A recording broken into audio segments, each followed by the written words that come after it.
hello नमस्कार दिनै डिसेम्बरनि 17 तारिख दिनै मोनसे बुस्थु बानायगासिनो दं बेखौ हालबोना लाखाजोब्बाय आं ओरै सिबिं फोरानदोंमोन ओरै हालबोबाय नै बियो हासार आरो गोबोर हासार नैबाव बेसे दङ बियो बोरायथारसै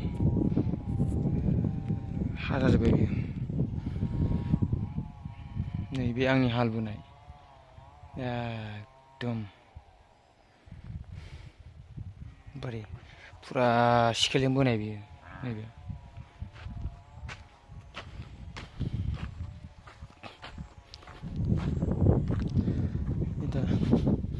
बिदि बोनानै लाग्रोजोब्बाय आरो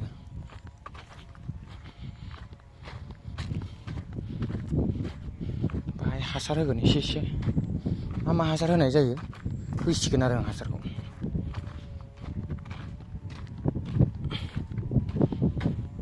बै हाल बोयियाव आलु गायदों रज'थ'वाखै दाबो गदाय आलु होनो नामानो गदाय बेना आलुआ माने सिजेन बारनानै गायग्रा बोना लाखाजोब्बाय आरो मा गायनाय जायो नायबानो जाबाय नै दिनै डिसेम्बरनि 24 तारिख 10ता जाबाय डेट बाय डेट आपडेट होबाय थागोन आङो दाख्लै सिनबोनाया दिनै गायसिगोन नै आं भिडिअखौ खालामनानैसो दोनदों जरायसो खालामदों खनसेबो खालामाखै दिनै जोगोनार बेखौ नुबायना गाजा हरबाय गाजा माने बे रोदा गायसिगोन आरो बबेबा हरबाय ओमफ्राय नैबेल' हरग्रोदों आरो दंबावो बेबायदि हरबाय बेखौ दैयाव सोमदोंमोन दैयाव सोमनानै बोखांबाय बिदिनो दोनबाय आरो सानब्रैसो दोननाय जाबाय दा बिदि गाजा हरबाय आरो आं हरबावगोन दंबावोमोन ओमफ्राय हास्लाबलाना बाख्ल' बुख्ल' जाबाय नैबेबो हरबाय नै ओरै हरजोबसिगोन हासार थासार सारखाजोब्बाय मैया सारदों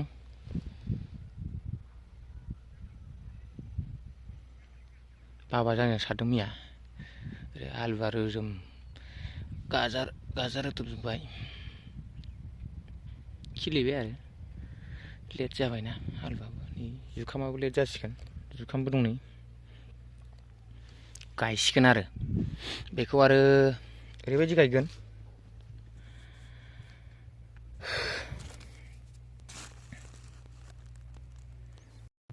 नैबे हाखर नैबे हालबोनाय हाखर ओमफ्राय हरैजाय गुवारा बै हालबोनाय हाखर बिसोर गुवारा सारि जागोन नैबे हाखरजों बै हाखरजों हालबोनाय हाखर सारि जागोन बे गुवारा ओमफ्राय ओरैजाय सारि फुट ओमफ्राय ओरैजाय सारि फुट होगोन आं सारि नङाबा 3 दुइ होनांगौमोन ओमफ्राय बेगरा खमथारनानै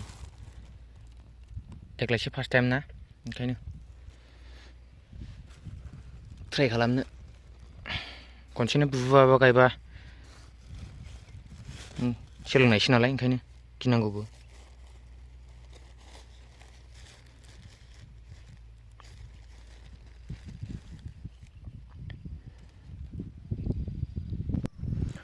आं जोगोनारखौ गायगासिनो दङ माने बेगरा गोरलैखायनो बेखौ दान्दा लानानैसो सुयै गायनांदों आरो बेगरा गोरलैना नुनो नागिरा आंनिया सिनबो माबानानैसो गायनांगौमोन आङो आखाइजों थुयैसो दा आं हालसो बोदों एसे प्रब्लेम जानो हागौ बायदि मोनदां फबगासिनो दं जोगोनार जुखाम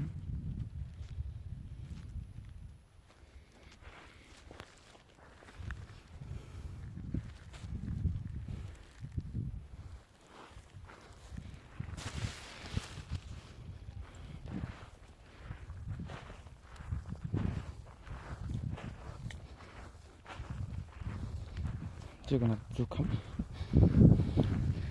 ओरै फंबाय फबगासिनो दं गायगासिनो दङ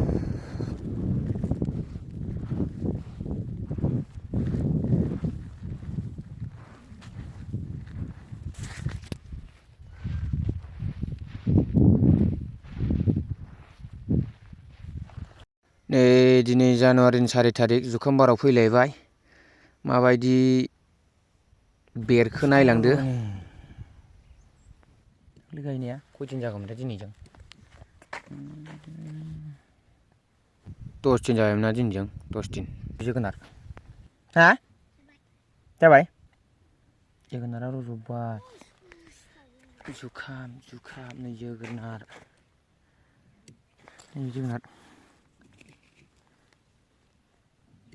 पूरा हेल्दी जाबोखाबाय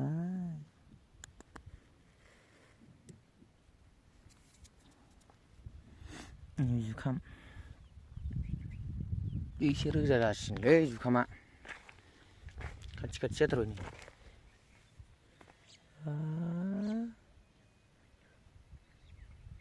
सावन थादोंलै बेहा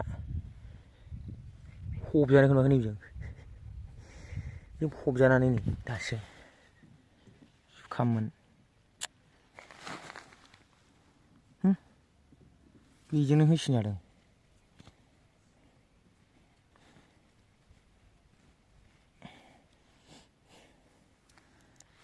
खुवानि मुलि सारदोंमोनलै खुवानि मुलि आलुआव गेद्दा गेद्दि रज'बाय थायो हाथरा देद्राय जादोंलै बबावबा गेद्दादा नैबे ओरै होसिनना दंमोन एम्फौनि मुलि सारनाया माबायदि थैदों राखांलायखाबाय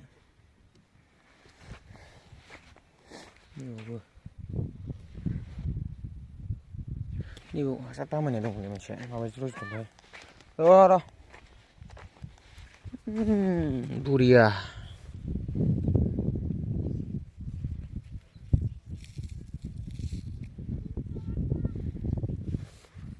जाखाबाय नै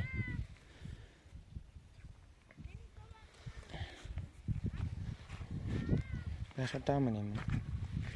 जोगोनारासो रज'वाखै रज'बाय मोनसे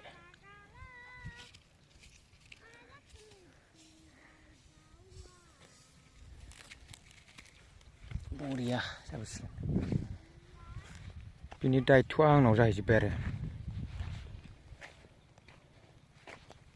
बिराद खस्थ'नि गेजेरजों थांनाय जाहैबायना नै कालारा बोरैबा जाबोदों मानो जादोंथाय खेबनानै गुगोलाव सार्च खालामनांसिगोन बेमारखौ मोनो खेबनानै गुगोलाव सार्च खालामबा रज'जोबथारबाय नै पुरा रज'बाय नै गेद्दादा बेहालाय नैलाय होसिन जालायबाय दा हाथर गिदिरा गाज्रि खालामदोंलै साला जोगोनार फैगासिनो दं जोगोनारा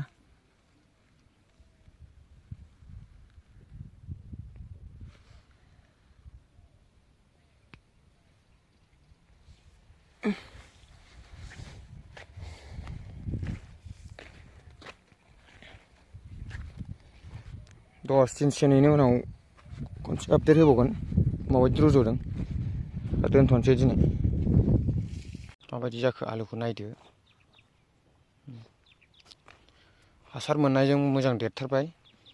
बेजों हासार मोनदों एसे मोजांनो बुरिया जाबाय नैबे हासार खम दिनै डिसेम्बरनि 4 तारिख बेखौ दा मुलि सारसिगोन आरो दिनैजों फुरा 27 दे जाबाय ग्र'थआ नायदो माबायदि जाखो एसे मोजां जाहांबायमोन मोसौ अरस' खन्दा गोजासोलै गासिबो पुरा मोसौ अरस'जोबदों दाख्लै माथो जोगोनारसो गायदोंमोन बाहाय बहलसो रज'बाय नै बहल फाग्लासो जागोनलै दा मुलि सारसिगोन आं बेखौ बिसोरबायदि जोगोनारसो गायदोंमोन बोरै बहल रज'खो बाहाय आदा फाग्लानो नायस'नाखैसै नामा गायनायावनो दंफायोमोनदां बेगराव आराम फान्थाव एम्बुखौबो दोनलांबावोलै नै एरखुनांगौलै बेखौ दिनै खुवानि मुलि सारनांगौ एसे खुवानि मुलि एसेल' बारा नङा एसेल' सारगोन आं खुवानि मुलि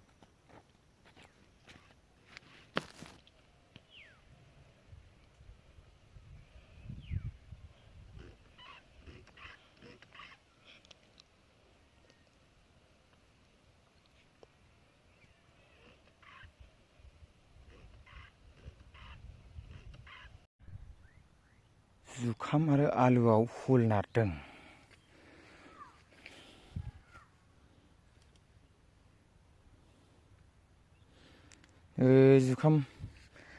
जुखाम आरो आलुआव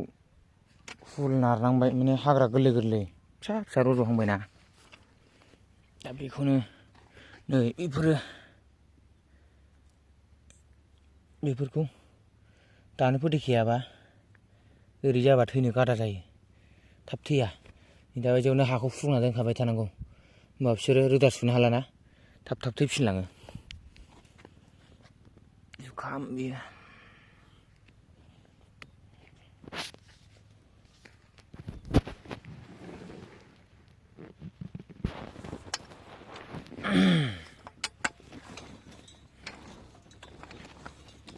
ओरैनो हा फुरुंनायजों लोगोसे गोरलै गोरलै हाग्राखौ फोथैलांनाय जाबाय बियो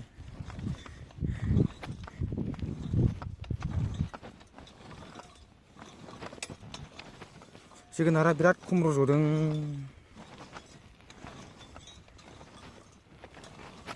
मारै जाखो बै दब्लायसेयावथ' गैया जोगोनारा मारै जाबावनांगौ जाखो गोदान गायफिननांसिगोन गायबाय बायोबा बिदि डाइरेक्ट गायनो नाङा आरो हाल बोनानै गायनो नाङा हाल बोनानै गायबा सिङाव दोनहरनाय जाथारो आखाइजोंसो थुसो थुसो गायनांगौ आसि बिमाफोरजों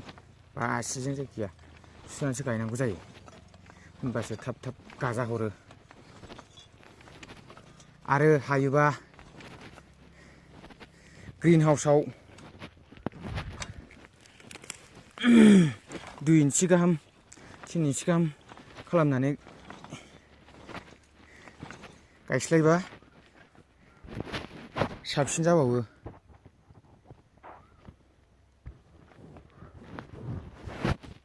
हायोबा आरो बिदि आरो साबसिन जायो रोदाखौ बस'नाय बायदि जायोना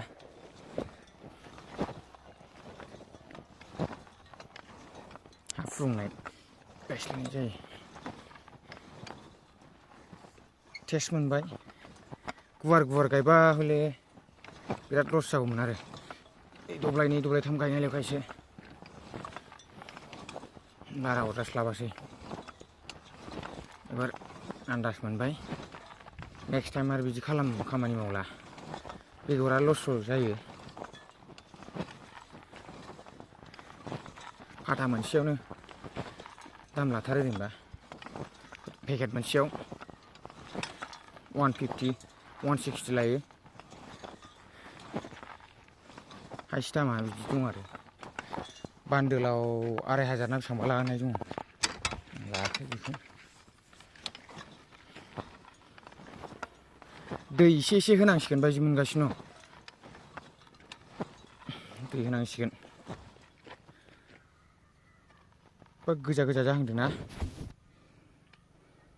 बे भिडिअखौ बावनो फोजोबथ'नाय जासिगोन बे जरायसो नालाय लावद्रायगोन नङाबा